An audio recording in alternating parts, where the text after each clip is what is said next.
The Second Act. Michael Reynolds had once commanded stages and screens alike, with his signature salt and pepper hair and a voice that could caress or cut. He had been every director's dream 2 decades ago. But now, at 50, he lived a quiet life in San Carlos, where the ocean whispered comfort to those trying to forget. Days blended into one another, morning walks, strong coffee, and stacks of unread books. It was a quiet Wednesday morning when the knock came.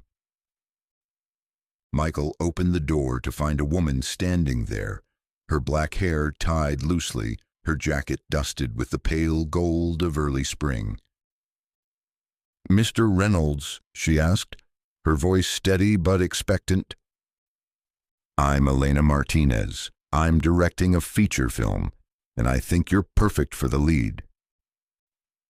He looked her over. She couldn't have been older than 30. Too young to know his work firsthand.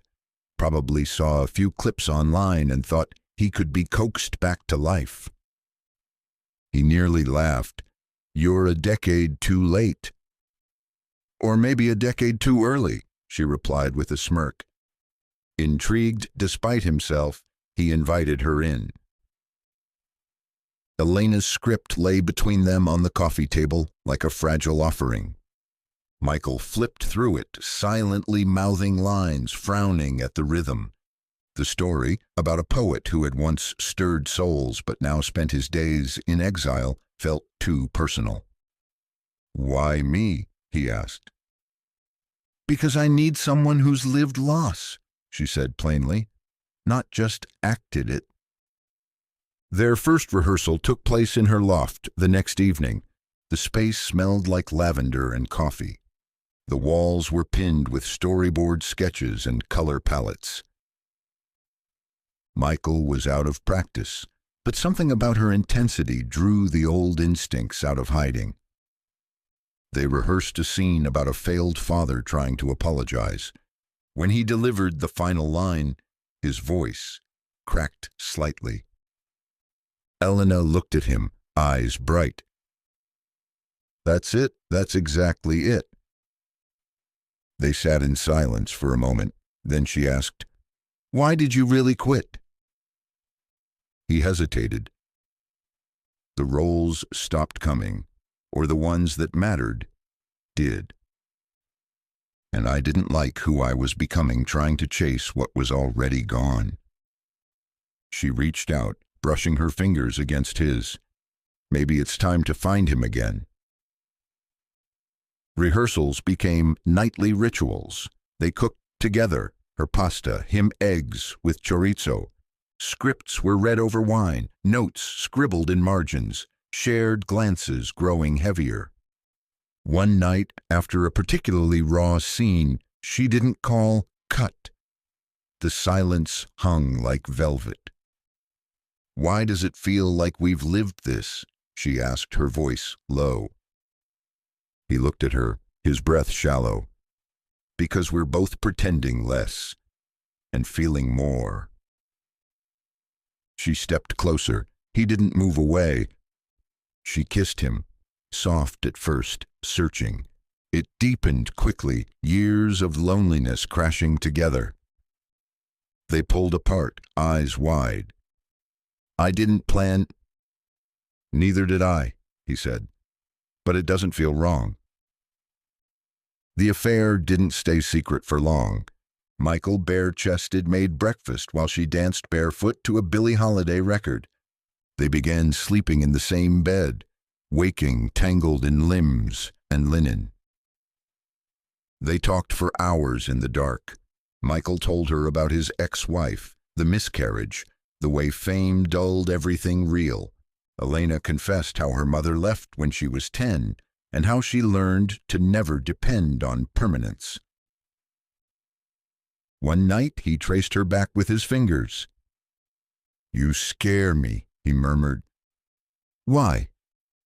"Because I haven't felt this alive since I was 20, and I know how much I can lose."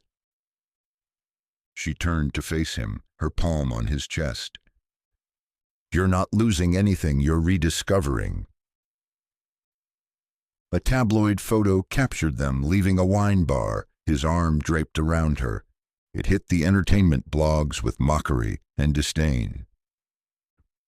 Washed-up actor dating young director, half his age, the headlines screamed. The producer called Elena the next morning. This isn't good.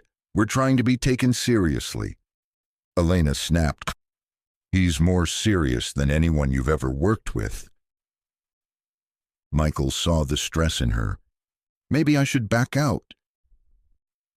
You think I'd trade you for their approval? She asked, voice trembling. You're the soul of this story, and maybe of mine too. The pressure mounted. Michael grew erratic. One night he exploded over a script note. Elena walked out. 2 weeks of silence. He drank too much. She buried herself in editing. A single text broke the silence. Still love you, even when you're impossible. He arrived with an envelope. Inside, a handwritten poem titled Second Act. It's about us, he said. About hope. She pulled him inside. They kissed like it was the first time. The festival screening in Sonoma was electric. Applause thundered. Critics called his performance haunting, hers visionary. They stood backstage, her fingers laced with his. We did this, she whispered. He smiled. No, you made me believe again. Later that night, they lay on the beach beneath a canopy of stars.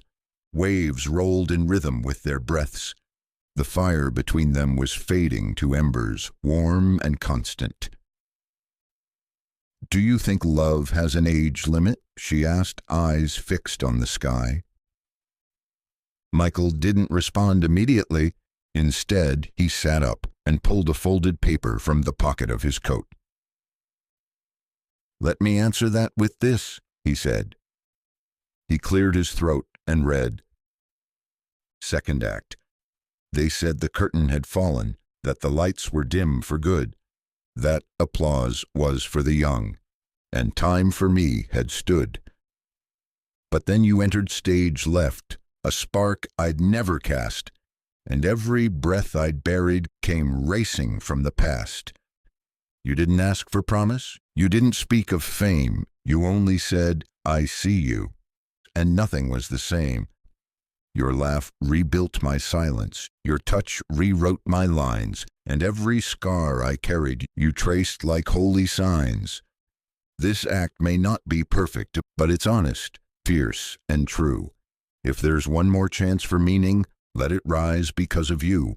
So no, love has no boundary, no measure, mark, or end. It lives where souls remember, and dares the heart to bend. When he finished, Elena wiped a tear from her cheek.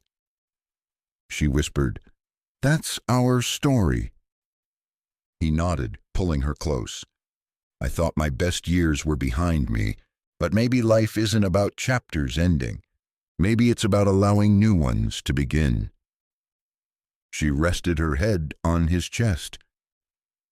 This is your second act. He kissed her forehead. Ours.